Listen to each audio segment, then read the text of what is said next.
आप सबको जय मसीह की दोस्तों। आज की इस वीडियो में हम बात करने वाले हैं एक ऐसे अद्भुत गवाही के बारे में जिनके कोई संतान नहीं थी और प्रभु यीशु मसीह ने उनको संतान दिया, और कैसे प्रभु यीशु मसीह ने लोगों के जीवन में चमत्कार करते हैं और लोगों के जीवन में एक ऐसा आनंद भर देते हैं कि लोग उनसे बहुत ही प्रसन्न हो जाते हैं और प्रभु यीशु मसीह के वचनों पे चलने लगते हैं, उनके वचनों को जानते हैं, समझते हैं कि आखिरकार परमेश्वर का प्रेम इतना महान कैसे है। तो दोस्तों आइए हम सभी इस बात पे चर्चा करते हैं इस वीडियो को देखने के बाद, इसलिए आप लोग इस वीडियो को इन तक देखिए, इस गवाही को पूरा देखेगा। आप सभी को प्रेज लॉर्ड। मेरा नाम सिस्टर लता बाग है, मैं पास्टर सुशील बाग की पत्नी हूँ और हमारी कलीसिया चलती है स्वर्गीय मन्ना निस्सी प्रार्थना भवन के नाम से भिलाई में। और इस सेवकाई में आने से पहले परमेश्वर ने हमारे जीवन में कुछ कार्य किए, कुछ गवाहियाँ हैं जिसके द्वारा आज हम सेवकाई के अंदर हैं। उस गवाही को मैं आपके बीच में आज शेयर करना चाहती हूँ। आज से 17 वर्ष पूर्व मेरी शादी मेरे हस्बैंड मेरे पति पास्टर सुशील बाग के साथ में हुई और शादी के 1 साल के बाद भी हमारा कोई भी संतान नहीं था। और जब हम लोगों ने कुछ डॉक्टरी चेकअप कराया तो डॉक्टरों ने मुझ में कुछ कमियां बताई और उन्होंने कहा कि अभी मैं मां नहीं बन सकती, मुझ में कुछ प्रॉब्लम है। लेकिन हम लोग उस समय ज़्यादा विश्वास में नहीं थे, हम लोग सेवकाई के अंदर नहीं थे, हम लोग केवल एक विश्वासी थे।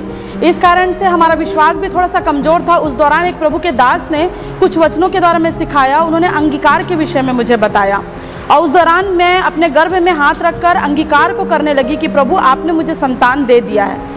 और मैं यीशु के नाम से उसे आमीन करने लगी और सच में परमेश्वर ने ऐसा किया कि बिना किसी डॉक्टरी इलाज के, बिना किसी ट्रीटमेंट के परमेश्वर ने मेरे गर्भ में बच्चे की आशीष को दी।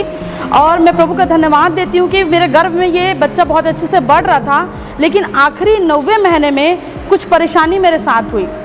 डॉक्टरी रिपोर्ट में अचानक पता चला कि मेरा बच्चा जो है 6वें महीने के बाद से मेरे गर्भ में बढ़ना बंद कर चुका है। डॉक्टर ने कहा कि बच्चे की कंडीशन बहुत ज़्यादा ख़राब है, ये बच्चा पेट के अंदर ख़त्म हो सकता है।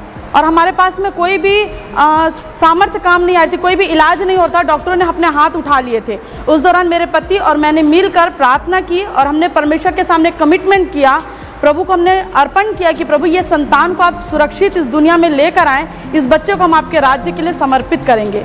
और सच में परमेश्वर का ऐसा अनुग्रह हुआ कि परमेश्वर ने हमारे जीवन में कार्य किया और बिना डॉक्टरी किसी बड़े ट्रीटमेंट और परेशानियों के मेरा बेटा इस दुनिया में जन्म लिया। और जब इस बेटे का जन्म हुआ तो इसका वजन मात्र 1 किलो 200 ग्राम था, जबकि सामान्य बच्चों का वजन 2.5 किलो का, 3 किलो का, 4 किलो का आता है। सामान्य वजन 2.5 किलो का माना जाता है, लेकिन मेरे बेटे का वजन 1 किलो 200 ग्राम था। और ये प्री मैच्योर बेबी नहीं था, मतलब 9 महीने के पहले नहीं हुआ था, ये 9 महीने के बाद हुआ था, इसलिए इसकी कंडीशन बहुत ख़राब थी। इसके जन्म के होते ही इसे आईसीयू में वेंटिलेटर में रख दिया गया। ये अपने से सांस भी नहीं ले सकता था, ये वेंटिलेटर के सहारे जीवित था। और जब ये वेंटिलेटर में था, इसी दौरान इसे निमोनिया, पीलिया, मुंह से खून की उल्टी और टाइफाइड हो गया। हर दिन डॉक्टर हम लोगों से ये लिखवाते थे कि ये बच्चा नहीं बचेगा, ये बच्चा मर जाएगा। हमारे पास कोई भी उपाय काम नहीं आ रहा था। हम दोनों पति पत्नी बहुत टूट गए, बहुत निराश हो गए थे अपने जीवन से, क्योंकि हमारी लाइफ का पहला बच्चा जो बड़ी तकलीफ़ से और थोड़े ज़्यादा समय के बाद हमें मिल रहा था, और उसके साथ भी ऐसा हुआ कि डॉक्टर ये कह रहे कि वो बच्चा नहीं बचेगा। और वो बच्चे की कंडीशन इतनी ख़राब थी कि वो अपने से हिल डुल भी नहीं सकता था। एक दिन ऐसा हुआ कि जब उसका 6वां दिन था, हर दिन डॉक्टर हम लोगों को ये कहते थे कि बच्चा आज नहीं बचेगा, बच्चा आज नहीं बचेगा। ऐसा करते करते उसके जन्म के 6वें दिन डॉक्टर ने पूरी रीति से जवाब दे दिया कि आपका बच्चा नहीं बचेगा, आज आखिरी बार आप उसको जाके देख लीजिए, उनके साथ कुछ कन्वर्सेशन कीजिए। और मुझे आईसीयू के अंदर भेजा गया। जब मैं आईसीयू के अंदर गई और मैं बच्चे को देखी तो सच में बच्चे की कंडीशन बहुत ज़्यादा ख़राब थी। जब मैंने उसे छुआ तो कि आपके बेटे की कंडीशन पहले से अब बेहतर है और अब हम उसका अच्छा इलाज करेंगे और अब एक उम्मीद बंधी है कि वो बच्चा बच सकता है। ये बच्चे के जन्म के 7वें दिन की बात है। और इस 7वें दिन के एक दिन पश्चात रात्रि के समय मेरा मन बहुत वेदना से भरता, मैं रात भर सो नहीं पाया। और उनकी दृष्टि में ये एक चमत्कार था। उन्होंने स्पष्ट वाणी में कहा कि जिस परमेश्वर को आप मानते हैं उस परमेश्वर का चमत्कार और आपकी आस्था ने इस बच्चे को बचाया है। और उसका बड़ा सा फोटो उन्होंने हॉस्पिटल में एक चमत्कार, एक मिरेकल बेबी के रूप में है करके लगा के रखे और उसमें भी हम लोगों ने प्रभु की महिमा की। इस बात के लिए मैं धन्यवाद देती हूँ। मैं अपने बेटे को बुलाना चाहती हूँ कि कैसे परमेश्वर ने बड़ा चमत्कार किया और मेरा बेटा आज 15 साल का है। ये मेरे बीच में है, मेरा बेटा 15 साल का है और परमेश्वर की दया से आज 10th क्लास में पढ़ता है और इसे कोई भी प्रॉब्लम नहीं और ये अच्छा है। इसलिए मैं प्रभु का धन्यवाद देती हूँ।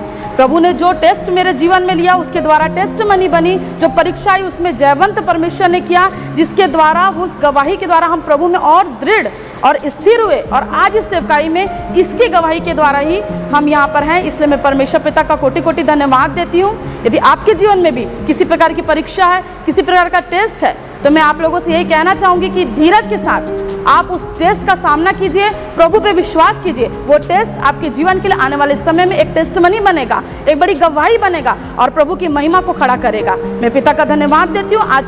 आज हम जो सेवकाई के अंदर हैं और प्रभु हमें जो इस्तेमाल कर रहा है वो उस परीक्षा, उस टेस्ट के द्वारा हुआ जो आज मेरे जीवन में टेस्टमनी के रूप में है। मैं प्रभु का धन्यवाद करती हूँ। आप सभी को प्रेज द लॉर्ड। तो दोस्तों, जैसा कि आप सबने इस वीडियो में देखा कि कैसे इस महिला को इतनी प्रॉब्लम थी, जो कि जब इनका चेकअप हुआ तो इनको जो है इनके प्रॉब्लम बताया डॉक्टर ने कि इनके बहुत सारे प्रॉब्लम्स हैं, इनके लिए बच्चे नहीं उत्पन्न हो सकते हैं और बहुत सारे रीजंस बताए उन्होंने।